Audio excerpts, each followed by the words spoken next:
Welcome to EduRev. I'm absolutely thrilled you're joining me today. You know, if you're anything like me, you probably have these incredible moments you want to remember forever. Or maybe just some really frustrating days where you need to get things off your chest. Today, I'm going to show you exactly how I personally capture my daily thoughts, feelings, and memories by writing a diary. It's literally one of my favorite daily habits, and I can't wait to share my exact process with you. So, here is our agenda for today. We're going to look at what is my diary, my personal writing guidelines, formatting my diary entries, my language and style, looking at some real examples, and finally, a chapter summary and edurev. What is my diary? Let's move to and see how this builds into the core purpose of a diary. Basically, a diary entry is just a short personal account that I write in the first person. It's a highly personalized, totally private space where I can record exactly what happened to me, how I felt about those events, and any future reflections or plans I might have. I use it to mash up factual reporting, like where I actually went, who I saw, what I did, with my raw, unfiltered emotional responses to the day. It basically acts as this permanent living record of my past events, my present feelings, and my hopes for the future. Moving right along to section 2, my personal writing guidelines. Now, when I actually sit down to write, there are a few essential rules I always follow to give my future self some much needed context. First up, I always mention the date and the day. I also love to add the time. That part is kinda optional, but trust me, it's incredibly helpful when the events I'm writing about are time sensitive. Then, I address the diary directly, usually by just writing, Dear Diary. Doing this makes the whole thing feel so much more personal, almost like I'm whispering secrets to a close friend. Actually, the famous writer Anne Frank famously did this by addressing her diary as Kitty. Pretty cool, right? And of course, I always write in the first person using words like I and we, just to keep the narrative immediate and distinctly mine. But the real magic happens when I capture the actual events on the page. I make sure to chronicle events clearly, laying out a logical sequence of what happened, so I don't totally confuse myself when I read it 10 years later.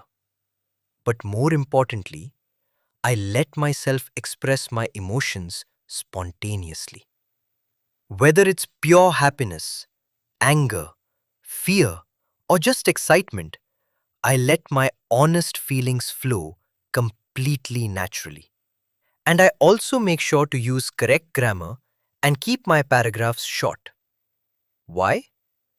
Just so it's super easy to read later. I try to be concise but complete. I want just enough detail to remember the event vividly without dragging on forever. So the crucial point is writing honestly and chronologically helps me remember exactly how a specific day felt. Alright, section 3, formatting my diary entries. Let's look at the visual layout and how I set up my page before I write a single sentence. I always follow this super simple 5-step format. Step 1. I start with the date and maybe the place if I'm traveling right up at the top left. Step 2. I add the day and the exact time just below that. Step 3 is my salutation, my trusty Dear Diary. Step 4 is the main body, That's where I write down my events in chronological order, pour out my feelings, and end with any plans I have. And finally, step 5. I sign off with my signature or a little closing remark. This signature is actually super important to me because it basically guarantees the entry is distinctly mine, kind of officially closing out my thoughts for the day. That brings us to section 4, my language and style. With the format logged in, let's talk about the tone and the specific grammar mechanics I use to make my entries really pop.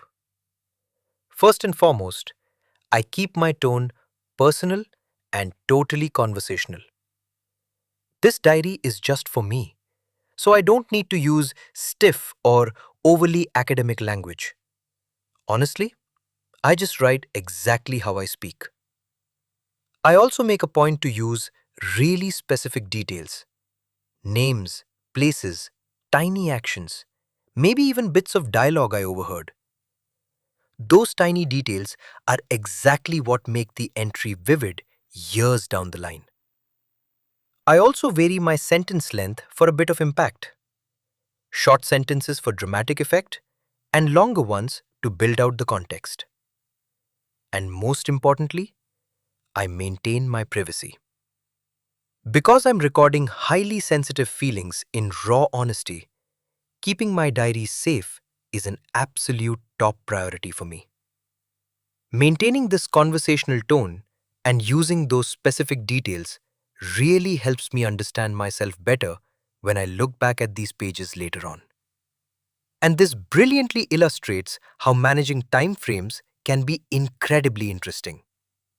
Depending on what I'm talking about, I shift my tenses to keep my thoughts perfectly organized on a timeline. So if I'm writing about a completed event, I stick to the simple past tense, like I went to Agra. If I'm talking about past actions that are still affecting me right now in this exact moment, I use the present perfect, like I have felt tired all day. And when I'm looking forward to my plans, hopes, or predictions, I switch to the future tense, like I will communicate better. It's like a time machine for my thoughts.